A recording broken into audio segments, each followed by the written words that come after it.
Yes, buterevu. Obulungi ali Impact FM Radio Samayinja ene program Uganda Yogera. Of course tubira na bingi nnyo byetunulira kunako lwabalaza, of course the usual suspects. Ozo kwandi bali mu nyumba munafaturiza kuba tugonjola ensonga. Nina bana muli babiri bano banoonyereza nina nowe byokwerinda. Omukugu byokwerinda ene munange wali okuba nti munange atulungamya mu nsonga ez'enjawulo. Wano wali ate n'atubulira ebitegeeza ki mu byokwerinda. Bingi bigeze maaso mu ggwanga Uganda. Wiki yonna gye tukubya amabiga muwulidde waliwo bawambi abalala oba bakutte oba bawambi ajja tubulira kitegeeza kyekyo. Tina president of course yagenze n'afa buli omu gwe yeegomba ne president Museveni yagambye amwegomba nnyo kugamba emyaka ena gyokka myaka gibadde emyaka mukaaga gyokka gibadde ginawerera mukaaga etaano n'emyezi ng'ena gyokka. President Museveni yagambye amwegomba nnyo era abadde amwebuuza kwa nti at least bakolawo enkola gye babadde bayita magnification ereka ati nno oleta ddala omwoyo gwa Sseruganda, omwoyo gw'ensi, omwoyo gwa Africa. Mumbeera bwe munafatuliza binyo lyo kwa tubyogerako tulaba omulamuzi nenga yeekandaze n'ava n'akwa press conference agifulumira bweru wa gate. Ekintu kitabanga mu ggwanga Uganda ndowooza mu byafaayo agalizi by'obulamuzi wano tetumanyi oba mukowu oba engeri gy'eri asinga ku bano kyakirowooza n'okulowooza nti yalina okuba nti atwala n'ekifo ekyo ekyokuba nti nno bamukuza naye tebatakola. So letuma ebintu byonna tujja bitegeera wano tugenda binyonyoka mu studios. Nina omukulu Moses Wamala munnamawulire ate era nga abeera n'omukutu omulala ogumanyiddwa nga Uganda Yenkya ate munnamawulire wa Delta TV. So okulabako ssebo buuza kubatuliriza wewa batuliriza mbewaliza ddala okubeera nga mutaddeko 98.9 Impact FM. Nze muzukulu wa Gabunga Moses Wamala ate era nsanyufu nnyo okubeera nga tukomye olunaku luno olwaleero. Olunaku luno lujja kubeera nga lugenda mu byafaayo by'eggwanga lyattu Uganda nti waliwo ttiimu y'abantu abaali bawerera ddala abajjanga okubeera nga basunsula ensonga ezaatwala Uganda Yenkya mu maaso. Nzikiriza nti omusingi gwe twatandika okusima buli lwabbalaza ne bagenda mu nsi ensuubize eyo gye tukkiriza nti ebyobulamu bitebenkedde, ebyobukulembeze obulungi, demokrasiya, ensonga eza opportunities nga buli omu ddala kituufu asobola okwenyumiriza mu ggwanga lye nga tetulina nti okuwa omuntu ekifo tutunuulira nnyindo lulimi naki. So ye Uganda Yenkya eyo gye twogerako nga buli omu yeyagala mu nsi eyo mu ggwanga lyattu Uganda era ndi musanyufu nnyo. I can't wait. Okay, tuweza jokulabana ke. Ate mumbere munafatuliza oyo munnamawulire Moses Wamala nina era munnamawulire omulala ne munoonyereza dini lobo wasava galo mazima. So kulabako buuza kwa na Uganda. Batulaba era abatuwuliriza ekigambo kino abatulaba kyankwata nnyo kubanga emyaka mingi gye namala mu TV naye abatuwuliriza mwenna mbaniriza nnyo kuba nti muli naffe olunaku lwaleero era abadde tannaba kutuuka gamba muno naye ateekeko omuleereetu tulabike nga twanja ensonga tugenda kuzoogera mazima gaazo. Abo bekinanyiga tujja kubasaasira, ab'emitima eminafu bajja kusooka bakkakani mu kaloboozi kali akabikke katera okubagambiramu naye olwaleero bye tugenda okwogera bigenda kuba byebyo ebiteeka okubuulirwa Uganda esobole okuba nga efuna essuubi gano mazima ge tugenda okwogera. Gwesi Bukenya so kwakakanya abantu. Gwesi Bukenya munna byakwerinda mukugu byokwerinda atulungamya eggwanga we lituuse n'atubulira okuwamba kye kinaatubulire enjawulo ezibeerawo mu bintu ebitebe enjawulo bintu byonna byokwerinda era bakakanya bannaffe mwenna abatuwuliriza ku radio ya Fene Nganzi Impact FM. Nja kusooka okutuusa okwebaza kwange eri management ne staff ya radio eno sifa abategeere nnyo naye okutuwunkisa okujja eri eggwanga netusomesa netubaka ettafaali yetwongerako ate era ku mukisa gwe gumu era ntuusa okusaasira kwange eri abo bonna abafiiriddwako abyabwe era n'engenda mu maaso n'okutegeeza eggwanga nti endwadde nga COVID-19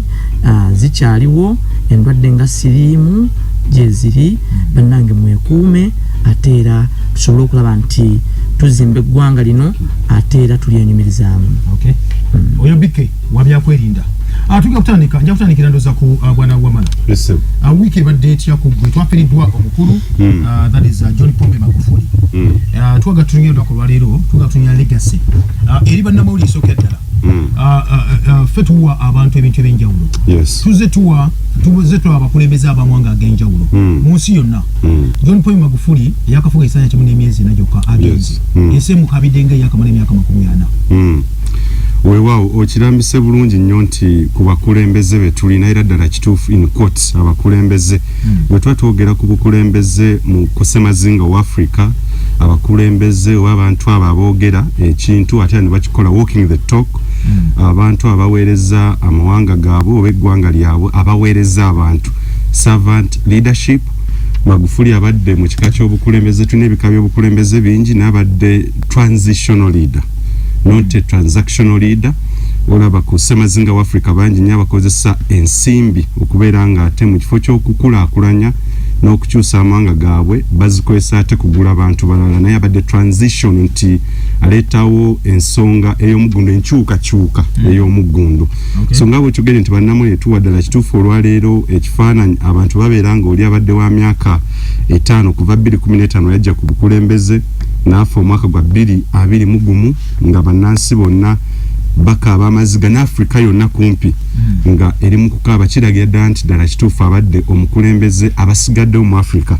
gwe bagwanidde okubeera nga bayigirako oba sinakindi okubeera nga badda mu lubu oba mu bigere ebyo byabadde akolamu oba byabadde akoleramu ebintu kijja kubeera nga kigenda ku record nti ekibiina kyabadde aweerezaamu ekya CCM oba kyama kya mapinduzi nzijukira omusajja Piero Olumumba ebigambo byayogera nti okukakasa nti gwe kennyini omukulembeze ali mu ntebe nti owangudde oba kyewaba abalala bosikidde bawangudde gwe kennyini nakuba muwanguzi so meaning bonna abazzi bakulemberako CCM okusinga ddala Jakaya Kikwete gwe yaddira mu bigere kikakasa nti Jakaya Kikwete muwanguzi okakasa nti ddala kituufu obukulembeze bwa buwanguzi bannansi babwenyumirizaamu omuntu gwoddidde mu bigere okumulaga nti muwanguzi ebyo byajjakkirizaamu byajja akola gwe kennyini olina okukyusa ebintu ebyo era kati we can fully confirm nti okwawukana kw'ebibiina ebirala mu ggwanga erya East Africa noza tujja kujjako the exception of Kenya ekiriyo naye kakati kyama kya mapinduzi n'ekibiina ekya Kenya ekiri mu buyinza ekikulembedde ebbanga eriweera ddala kiragira ddala nti ddala kituufu bakyaleebya in terms of ebyobufuzi bya ku semazinga wa Africa ne kusinga ddala mu East Africa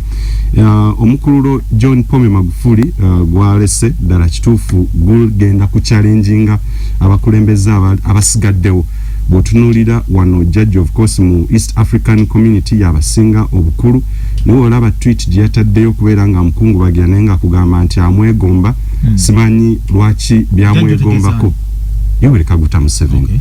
mu East Africa akiri ku record tewali amusinga bukulu era batuula okubeera nga bagenda kuwabula oba ku nsonga za East Africa the fact is agwanidde okubeera nga mukulu abadde so nti naye ekirala tweet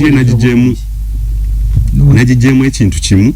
nti bwabanga naye abadde amwegomba kati yessaawa okutegeera byabadde amwegombako naye simanyi oba obudde akyabulina mu myaka 5 gyokka gyaweereza abamu batandise dda okukyogera ate nga naye ngenda ntandika okubakkiriza nti wiyinza okubeera nga bw'ojja n'ogattagatta emyaka 35 egya President Museveni ekibiina kiti baweerezaamu eggwanga Uganda ojja kulaba nti ddala nga tuswala okutandikira of recent twatema evvuunike teffe Uganda ne tulibikka bubisi erya standard gauge railway eggwanga erya Kenya Tanzania ne basumulula ne batandika nga bali wala and up to now ffe kasita bali twatema evvuunike ne bagenda ffe twabikawo bubisi we twatema ne kiragira ddala nti waneena ayinza okuba jjajja akyayina ekizibu ekyo bwe tudda ku buli bw'enguzi president mu 10 points program bwe yali ajja mu bukulembeze ne banna abawerera ddala bakakasa bannayuganda ne bajjajja ffe nti ddala kituufu baleese enkyukakyuka ey'omuggundu egenda okubeera nga etereza eggwanga Uganda omutali kulya nguzi obukulembeze obulungi that's good governance n'ensonga endala 10 ezaali ziwerera ddala wabula obuli bw'enguzi mu ggwanga lyattu Uganda bwatuuka ku ssanti agirya gobawo ekifo baminisita betumanyi obulungi nnyo bajimu kwezi baawo kati bakomi mu lukikola eggwanga olukulu bannayuganda mwekabire basaamu kahamba kuteesa bantu babasongamu olunwe ne bakomekereza nga baweereddwa n'ebifo naye okubeera nga bali mu mivuyo essaawa eno nga tasobola kugenda mu mawanga ga Bulaaya agamu wano enguzi ejaguzibwa bujaguzibwa naye ku semazinga wa Africa kigendagenda ku recording nti mu Tanzania enguzi omuntu abadde agira ku mulembe gwa John Pombe Magufuli abadde agenda kubeera nga akajjuutuka abadde ne wiiro y'okulwanyisa obuli bw'enguzi nti yakwata n'afuumula minisita eyali ow'ebyobusuubuzi oba n'amussa ddala actually brief wano we tukiyita kufuumula n'amudemotinga ng'akkiriza nti ono azze alemesa enkulaakulana okuyita mu byobusuubuzi mu ggwanga erya Tanzania. Ekyo jajja waneno President Yoweri Kaguta Museveni bw'aba tutegeeza nti bingi byamwegombako John Pombe Magufuli alabire ku ministry ye eya trade cooperatives tutegeere oba ddala kituufu naye alina kyamuyigiramu. So ku nsonga ya corruption agenze mu maaso na walking at the talk naga nti ddala kituufu Tanzania erina okubeera nga ebeera agamu kwaga ku mawanga mu Africa agagendera ddala ku record okubeera nga enguzi ntono nyera Transparency International rankings zeyafulumiza omwezi oguwedde yakakasiza nti eggwanga erya Tanzania lisenvudde era lyabuukira ddala ebifo mu East Africa n'olebera ddala ng'enguzi John Pombe Magufuli ayongedde okugezaako ate ffe nga Uganda tusalira busereyo obubonero buli mwaka fe abasembayo okubeera nga tufuna obubonero obutono. So President watuga nti yeegomba ku munne ndooza n'ekyalina okubeera nga akimuggyako. Tudde ku ngamaliza kya servant leadership. John Pombe Magufuli bwe yajja n'agamba abantu mu campaigns zizikira nnyo nti tugenda kubeera nga tukatinga costs oba the expenditure of the nation. Bano abakungu ba government abagenda ewero okubeera nga bakozesa ensimbi ez'enjawulo nga tebalina kye bagenda kukolayo n'olaba nga omuntu ageze katugeze mu ggwanga erya America naye n'akomawo nga talina kyagenda nakubeera nga implementinga ebyo tetugenda bikkiriza n'endowooza nti awe yabikozesa nga campaign. Amala okulayira wiiki 2 zokka cabinet agisaze eyali ebifo ebisoba mu 2 okkakkana nga 2019.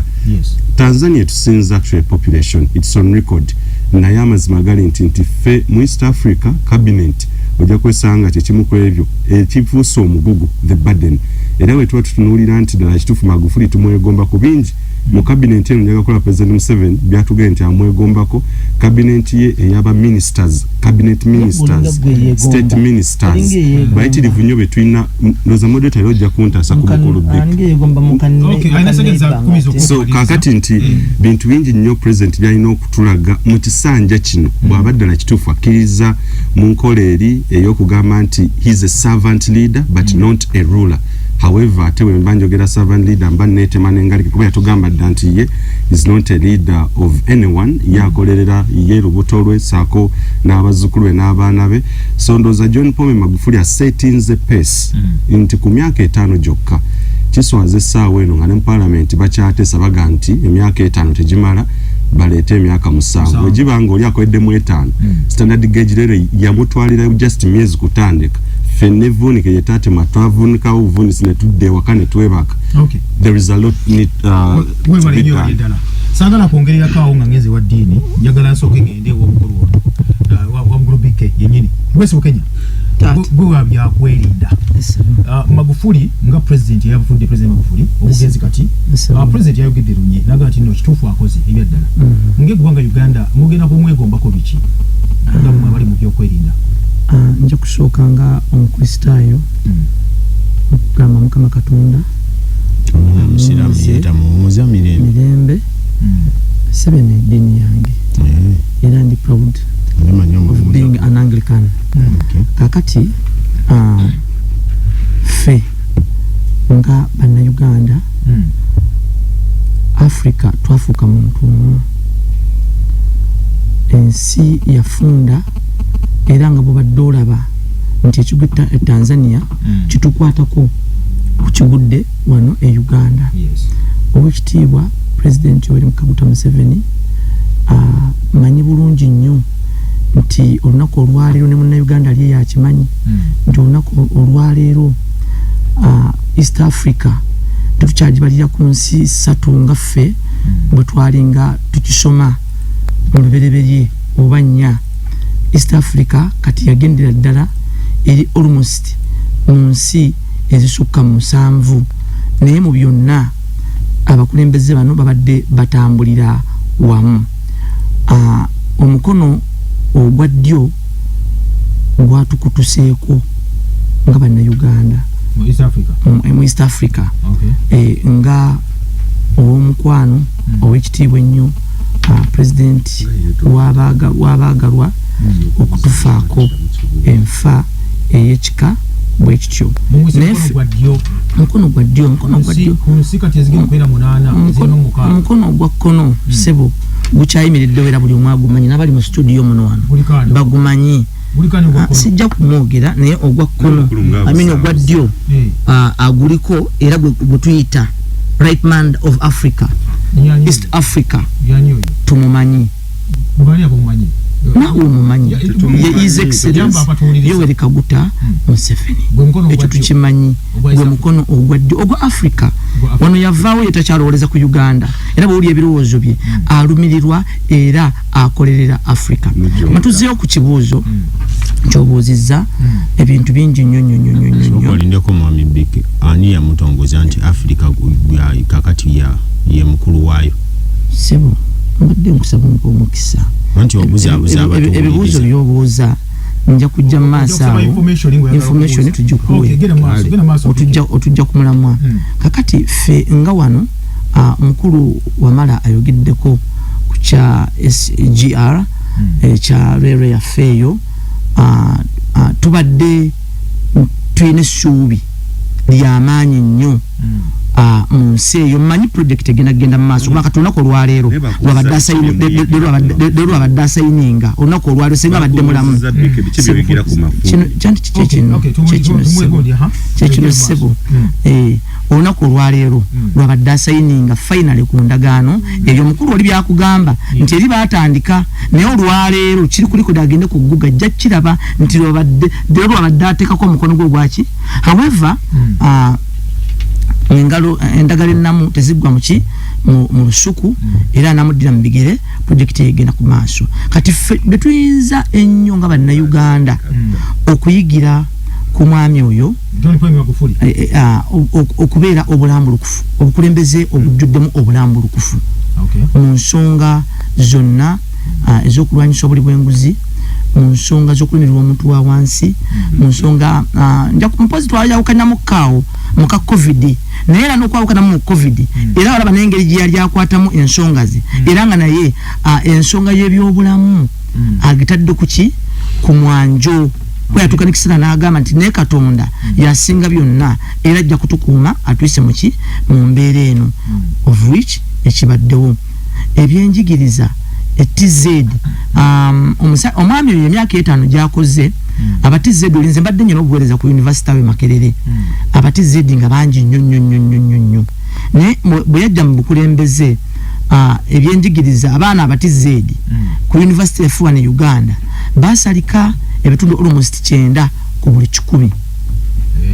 kitegeeza nti ebyenjigiriza wali eri abadde akoze bulungi nnyo era ffe nga Uganda nga tuyina okulaba nti tumufuula ekyokulabirako era tumuleeta ku mwanjo nnyo mu myaka egyo gyokka asobodde okubaako byakola tunaffe ffennyini okukola ki anaffe ffennyini nga bannayuganda okubaako omukulu yali ayogedde ku kyobuli bw'enguzi akutte baminisita akutte ki nowafuwa wano baminisita bangi bakutte nowafuwa wano tatudde butuuzi ku ki ku byobugambo byebuli waliwo n'omukungu nendako ssebo oyo omwami alabika ndowooza si munnamawulire alabika ndowooza si munnamawulire omwaka gumu tomuwa nsikuwadde omwaka gumu emabega amanyi bulungi nnyo minisita yakwatibwa ku Serenaawo ngali mubikola ebyobuli bw'enguzi munnamawulire sijja kumubuulira linnya ensonga ziri mu kooti era ali mu kuvunaanibwa mu wiiki singa 2 oba 3 if I'm not mistaken waliwo omukungu omu ate era nga abadde alina omukono gw'amaanyi mu bitongole ebya gavumenti yafiiridde namukomera ku bigambo byaki byanguzi waliwo ba permanent secretaries bemmanyi naye bamanyi abakyali mu makomera nga balemba nabiki waliwo abalamuzi kwegamba ku kigambo ky'enguzi tukirize tetujja bano abaami bano be baami boolabanga bali awo naye mutuuka okusuuta mukazi we n'okuwana mukazi we ng'ebiseera ebisinga abimala ate asuuta muka neighbor abaana b'ekitundu nkwadde kale tuliwomu ng'oweesaayo nnaku kakati mwami Bike bwe kibeera nga ddala kituufu olina facts olina ne information nze kugambye nti minisita ow'ebyobusuubuzi mu ggwanga erya Tanzania yadimootingibwa omwaka gwali gwa 2019 gwe mbulirayo waneeno ba ministers abali mu nkomyo ompe ne ba permanent secretaries ne ministries ze batuulamu bannayuganda bwe bawuli babategeere abigirimani sawa ne kooti ze bamwongera ministry ndala ensonga eziri mu kooti emirundi egimu akimanyi bulungi nnyo okumentioninga amanya tekina busigenda nenda kusewundi nenga ba ministers gye bali mbadde njagala nsooka enkubuuza ekintu kiri kimu bwana mukulu ali wabweru jimu kweza ali bweru mbuli awayagala okubuulira njagala nkubuuze gwe oli munnamawulire anoonyereza ku misango egigenda mu maaso ku bintu ebyenjawulo ebigenda mu maaso mu ggwanga lyattu Uganda njagala osooka ombuulire mu mwaka gumu n'emyezi 3 emabega minisita ki eyakwatibwa n'enguzi ku Serena wali oba kiwuleko batukyulyanga kuba tukimanyi yali ayise bagende bamuwenguzi kubuuza yali ki wali tetuganye wali LDU yali okimanyi nti wali okwata akayamba mu nnyanja nga waliwo engege ennene yali ki yali LDU oba yali mufumbi wa mmere obadde okibulya ebyenda kuyingira ku taata akkiriza nti olaba minisita akkiriza oyaliwo minisita wali abadde akyerabidde wali tugende mu maaso mami wamala abadde akyerabidde nga takimanyi waliyo ba PS batamanyi ate era nga weebali kati tumenya amannya g'abantu kati anyway nze kanzire tugende mu maaso kubanga namwadde obudde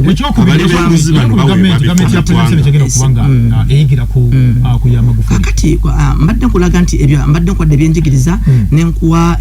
kati ebyobusuubuzi mu ggwanga lyattu TZ mu ggwanga lyattu Tanzania bibadde bitambula ku speedi ya yiriyiri era nga okusinga ku bya Uganda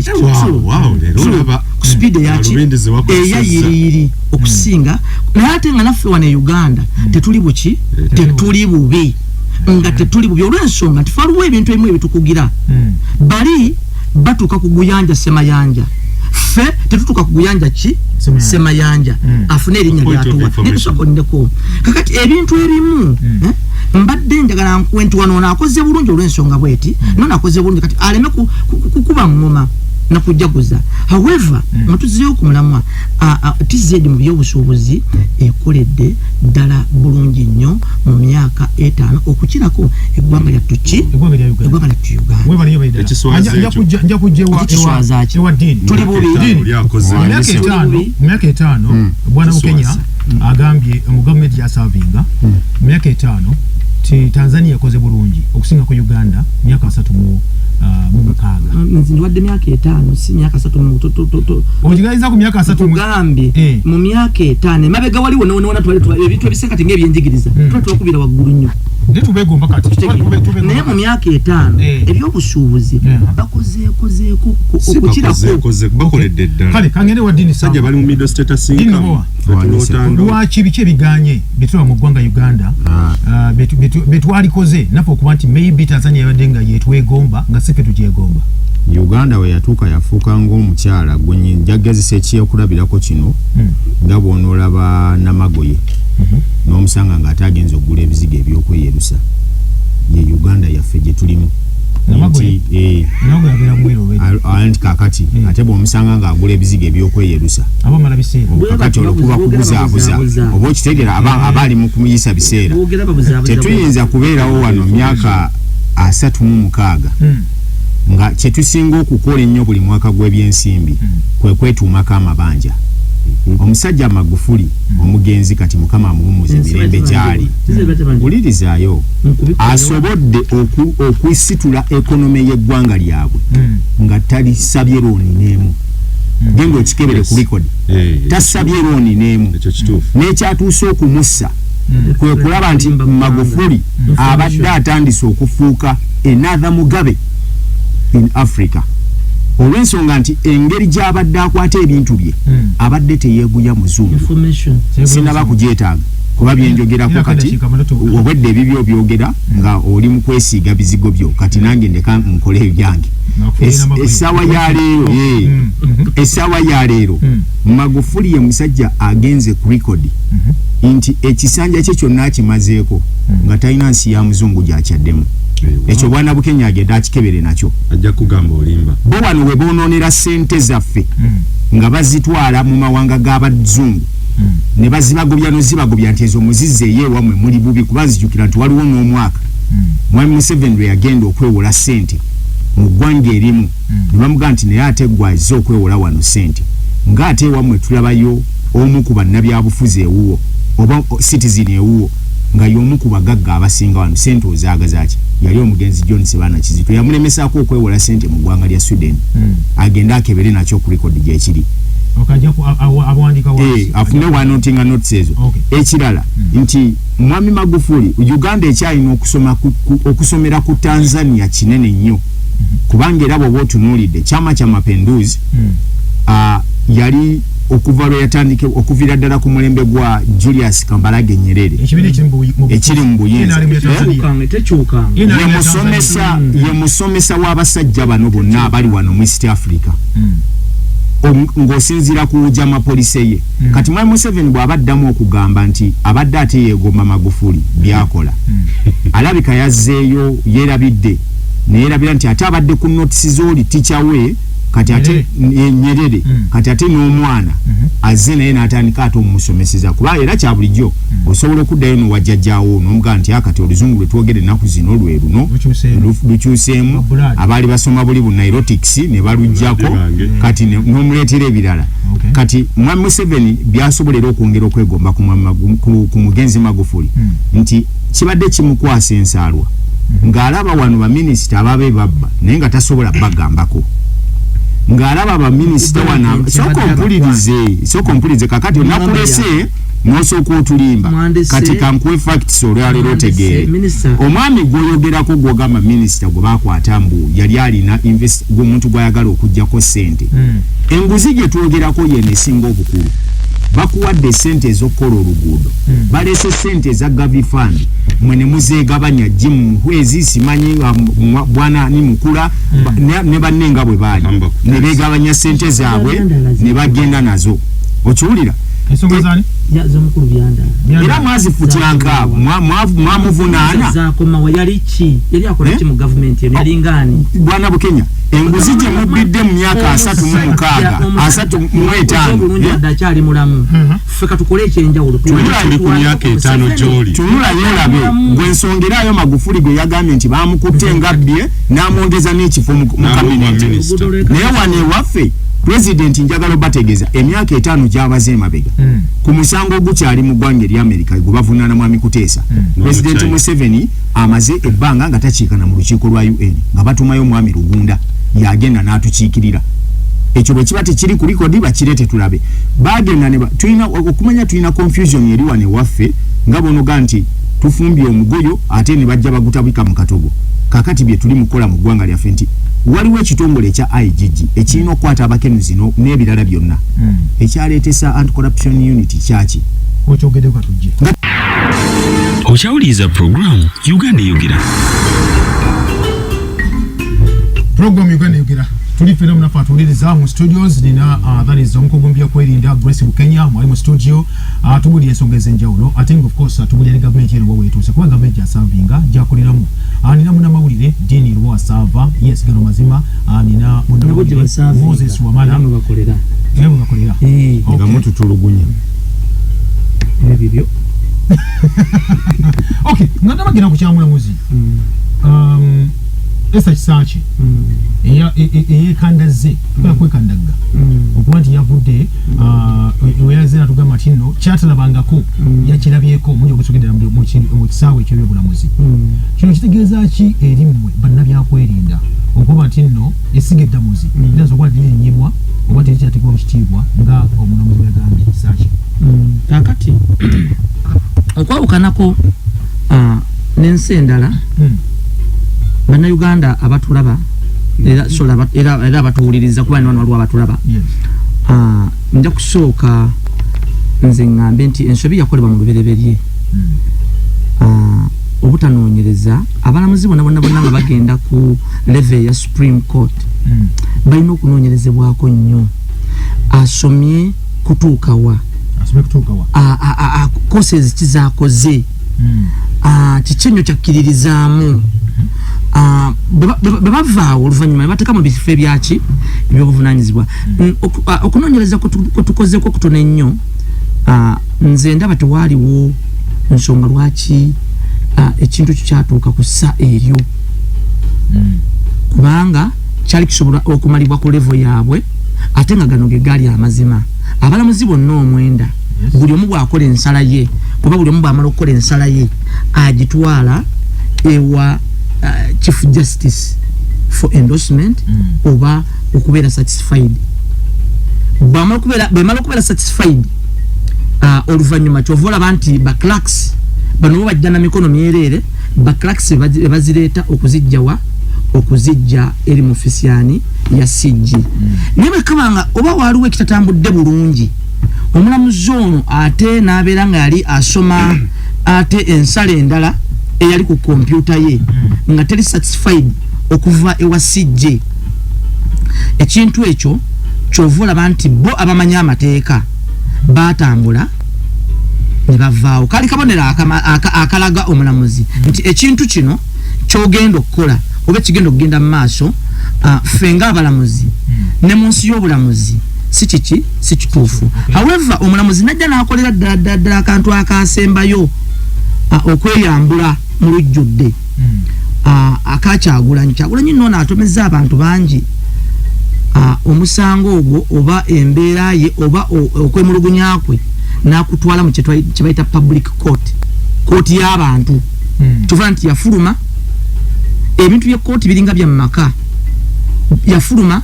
n'agenda mu bannamawulire ekintu ekitabeerangawo yalaze mu kooti y'abantu kyolegeeza kooti y'abantu kati abantu bajajinga kati nze suppose tukwogera ku bintu ebyo nga biri mu kooti naye baba yavaayo baba yavaayo ye nga ye n'abiteeka mu kooti y'abantu n'awa ne addresses ez'ekikabo ekityo oluvannyuma ekintu kyakitwala ku level nga ye ng'omuntu ekyokubiri munenya munsi y'obulamuzi si watu beeyisa ekyokubiri history ye bwegitunulira ennyo omulamuzi oyo okuva emabega abadde feminist oba mu Luganda tuyinza kyogera tutya bakyakula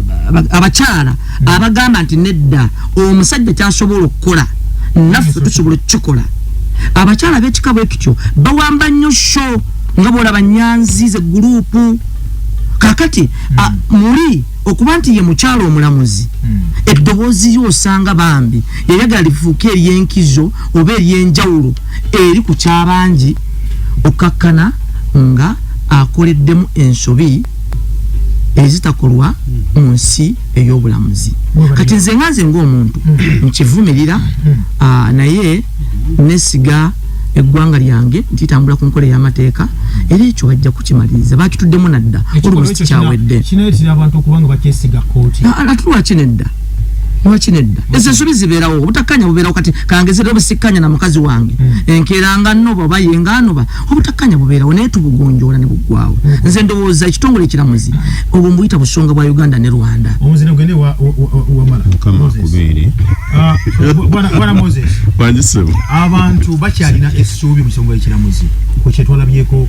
mu musango gwakomekezeddwa omulamuzi w'ekandaze Esther Kisankye nja kuwa cases okwongera okukakasa nti tuyinza okulowooza nti omwaka 2021 gwe gwongedde okumulisa ekitongole ekiramuzi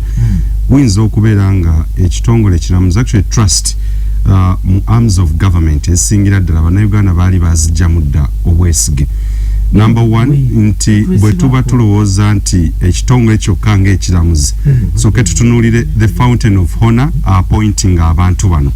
bwebeera nga omuntu aheadinga state head of government and the fountain of honor bamugjamu dda obwesige olwo ne arms of government za headinga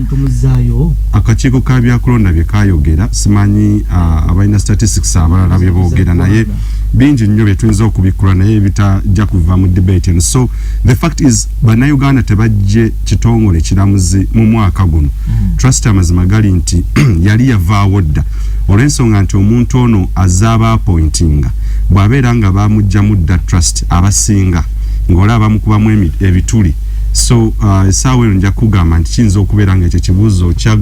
bakirespondinga dda oba bakiddamu dda okudda ku mulamuzi Esther Kisakye. Bwe tuba tukola ebintu mu nsi munene omuntu asinga beebuuza nti wasoma ki era wasomerawa. Bwe nagenza okunoonyereza ku mulamuzi Esther Kisakye era kye abasinga abangoberera na posti nze era posti yatambudde nnyo okwongera okutegeera omulamuzi ono yasomerawa. Bw'olaba amawanga gazze asomeramu n'amasomero gazze asomeramu ebyamateeka ge gamu kwago amawanga agazze gabeera nga ddala kituufu galwanirira enfuga eya demokrasiya ate era obwenkanya n'enfuga ennungi oba eya good governance. Nti ojja kwesanga ku balamuzi pano gyatuulako naye kennyini nti yabalese abachalenginze okakasa nti gye mwasomera kuba ddala kituufu ne wano nti ebyenjigiriza tubiteeko on the spot. Olw'ensonga nti oba olina ne degree oba PhD oba mu ki mu mateeka ojja kwesanga you either run where you studied from nto ekitiibwa oba yes ekitiibwa ky'essomero eryo either okiteeka waggulu oba okiteeka wansi. Kati mu kesi ya Justice Esther Kisakye ddala kituufu nga tutadde ebirala byonna wabbali ayongedde okukakasa nti ddala kituufu n'ensingo gyeko Makerere University gye yafunira degree eya mu byamateeka n'agenda ku Law Development Center ku LDC ofuna diploma naye amawanga nga United States of America gye yafunira of course obuyigize obulala yayongedde okulaga nti byakkiririzaamu agenda mu maaso n'akola ki n'abisane mu nkola. So okwawukana ku balala nti because they are appointed by someone abasuubiza ne ssente ne bavaayo ne baga nti omusajja bajja mu kisanja kineeno era twetaaga okwongezebwa ba magistrates twetaaga okwongezebwa omusaala ye yabitadde wabbali ayagala okulaga nti ekitongole ekiramuzi kirina kubeerawo on the will oba eri abantu nti balina kubeera nga ddala kituufu arms of government tukkirize tugaane zirina kubeera nga ziweereza eggwanga so sikweza the particular people. Tujje tulabe records sijja gikuwasebo nvaako tujje tulabe ensonga okuva mu mwaka ogwa 2021 okutuukira ddala mu mwaka ogwa 2021 wetwogerera Supreme Court kizze kibeera ku record nti ekolera a particular person when it comes to presidential election petitions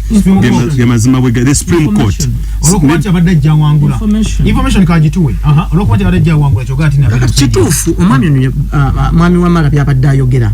omulamuzi oyo ku pano nga bo balaba ku podium yaabwe ye mulamuzi abadde asinga okuba nti yakuguka ennyo mu ddembe lyaki abadde senior actually mu ddembe ly'obuntu nkikkiriza naye tukkirize tugale tulire emisango gyonna nga bo badde ogiraba information ngireeta mu nsi y'obulamuzi engeri gye yayisizaamu si bwe yabadde alina okweyisa information kakati mbadde okay nchamaliriza omulamuzi Esther Kisakye yongedde okubeera nga wa Robert Kyagulanyi Center mu kye yali anoonya bwe yaleeta omusango mu court n'agamba nti yayagala okwe-exposinga the court. So kakati kino kyagenza okuggwa nga ddala kituufu wabeera nga CJ oba Chief Justice n'abalala omunaana yes omusanvu rather ngozigateko Chief Justice mu munaana olunakola omwenda Esther Kisakye babeera nga minority report bamuviiridde buviizi ne bagenda mu kifaananyi nze nga yasoma literature nti they left justice behind. That is the fact. Injustice left justice behind okulaga abantu nti ekyo kyetuliko abalamuzi bali eri bolaba nga CJ yavaayo n'atandika okuwa comments ezali in corridors of politics zebatatutte mu court ekyo kyayongera okumulisa ekitongole ekiramuzi nti justice Chief Justice asuubira okubeera nga deliveringa justice bwe yeegase n'abalala balaze nti the injustices zaali mu kalulu konna okuba abantu okutta abantu ebintu by'okujja ku internet and whatever bwabeera nga tebaabikwata nako n'ekinyusi ne batakyogera nako na wonna they left justice Esther Kisakye okumulekera justice ye bwana Dean tukyayina eddembe tukyayina ko tukyagiramu obwesi yanza nnyo ekitibwa ne yanze kakati ebintu kyamalayo can't wait bakyagina munabo obwesige bannayuganda obwesige bo babujjedda mu kooti ekyomukisa omulungi mbadde noonya omulamuzi ono nga noonya interview naye over the weekend nasobodde okwogerako naye yes era mu budde obwamangu nsuubira nga bwe yansuubiza ayinza okumpa interview yo naye ebintu bino wamanga bye yaŋambye sigenda kuva ku kigambo ekyo kyendaba nti kyekiwanirira trust and honor of our constitution ne ssemateeka waffe ensi yonna okusobola okugibalamu value n'okusobola okugenda mu maaso n'okuzimba ekitiibwa kyayo tulina okusigala nga tuwa ssemateeka w'eggwanga lyaffe ekitiibwa amawanga ge twegombesa nga ga United States of America n'amalala gonna ewaabwe ssemateeka kyekintu ekisinga obukulu era kyebawa enkizo kyekikufuula okuba omunnansi w'eggwanga eryo nga bw'oyogera kikutwala kyenkanyi kyekimu olwaleero tuli wano Mwami Museveni asobola okuba nga nsinga ekitiibwa kimu ekyokutuula mu State House y'eggwanga eya Uganda naye bwe tudda mu mateeka ng'ag'abannansi ffenna constitution tuli wansi waayo teri agiri waggulu naye kakati enjawulo eri wano nti wano waliwo ate abatandise okugenda nga bakuula constitution amanyi bagirese ya malibu nti tekyayina mannyo gasobola kwogera bintu biwanirira mbavu na kitiibwa kya ggwanga ekikola ekyakoleddwa ku lunaku olwo lwe baali basoma kubanga kyateeka era kiri mu mateeka okubanga wabeerawo ripooti esomeddwa ne minority report ey'abangi n'ey'abatono okusobola okukakasa nti mu bino mmwe ebyammwe bye mugambye biyinza okuba nga bibadde bwe biti eby'abangi naye ate waliwo ensonga zino ezeetaaga okutereezebwa kubanga buli lwe basala omusango wabeerawo ebituli bye biba bitunuuliddwa ebirina okugenda bizibibwe baleme kuddamu kusanga ntete efaananako ng'eyo ebaddewo mu kiseera kino kati olwaleero luno njagafuna essimu nga bbiri zokka muna pali kula nyogamba otya sebanya Rashidi Lukwago omudubizi wa Papa Buikwe district gina maaso njagala okutegeeza omuzira waffe oyo omulamuzi muzira nnyo ddala mwe baani wagi mwe baani Uganda abakkiriza mu nfuga y'amateeka kubanga ekikolwa Ssaabalamuzi kye yakola ekyokuggyako emizindalo ng'omulamuzi ali kwogera ekyo ndaba kimenya nakyamateeka kubanga omuntu abeera ateekwa okuweebwa right ye okwogera ensonga gy'alaba ye ku sayidi ye nga ntuufu kubanga mu butuufu omulamuzi senga mba nkulabamu obulamuzi nengenda mu kooti basuubira okuba ewuwo sigenda kufunayo mu justice ngenda kwogera ensonga zange bulungi naye kiraga nti omulamuzi ye kye baamukola abatera okugendayo mu misango gyabwe tebafuna bwenka naddala nga tebalina ssente ekyo tusiba kigamba nti mu kitongole kiramuzi tekiri bulungi era nakyo tekitegeredde bulungi oba sinakiri kati omulamuzi omukulu we bamukoledde we batyo golowooza abalamuzi abato babayisa batya bakutte ku bantu baabwe tubale kuweereza ono katosenge yumva nga asinziridde buli manjaga gina maaso kati nze nalaba vulugu oyo nagamba bugambi mu butuufu bannayuganda abeera beetaaga bwenkanya era bandifunye obwenkanya nali nsuubira kyakalulu kandibadde kaddirwamu akaba pulezidenti naye nagera okwetegereza era buli muntu asala bibye kati omulamuzi omu okuvaayo n'agira ekifaananyi ate kitali kirungi kubanga banne batuuka okugira okuwanira mu kooti kiraga nti obujulizi oli abadde ng'aleeta osanga oluusi bwali butuufu oludda obumu kubanga abalamuzi tebasobola kukaanya katosenge yumve buli manja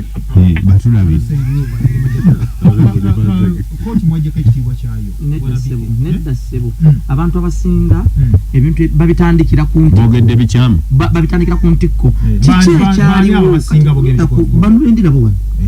n'abakubya amasimu twagala twogere kiki ekyaviirako embeera y'okuggyako emizindaalo embeera y'abalamuzi abali ku podium eyo okuvaako nedda kiki ekyavaako ekyo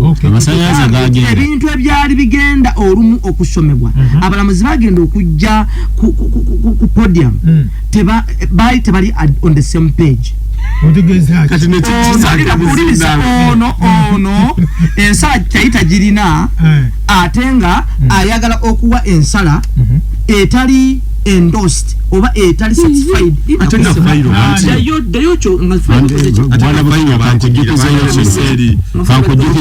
file yete yatuka ku bench. Ekitegeza ina file.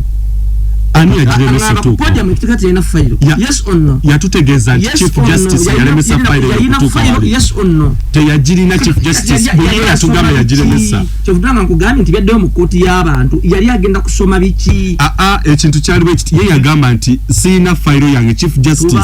era teyabisoma ku olwo. File ye mwagiteeka. Lwaki yagibwawo? File ezo gwe abalamuzi baba batambula nga bajja ali yatulaba. Gano ge mazima. Tene mulamuzi ajja na file. Backlax bakola ki? Bebazireeta. Ekitegeeza mwakweka file yali erudde okujja mu maaso ge.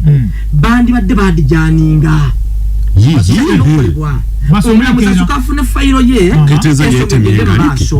n'ate omulamuzi yagala okugenda mu maaso kati si mugezi wa kitongole ekikyamu naye gano ge mazima. Kati oyogerako byaki? Gano ge mazima. Oyogerako byaki nga toli kitongole kiramuzi? Sigwa mazima nga munnayuganda walibirese tubyogerako kubanga soli mupolisi awa. Ebigambo by'owulidde si bya radio eno management oba abakozi baayo wabula by'abantu ssekinnoomu.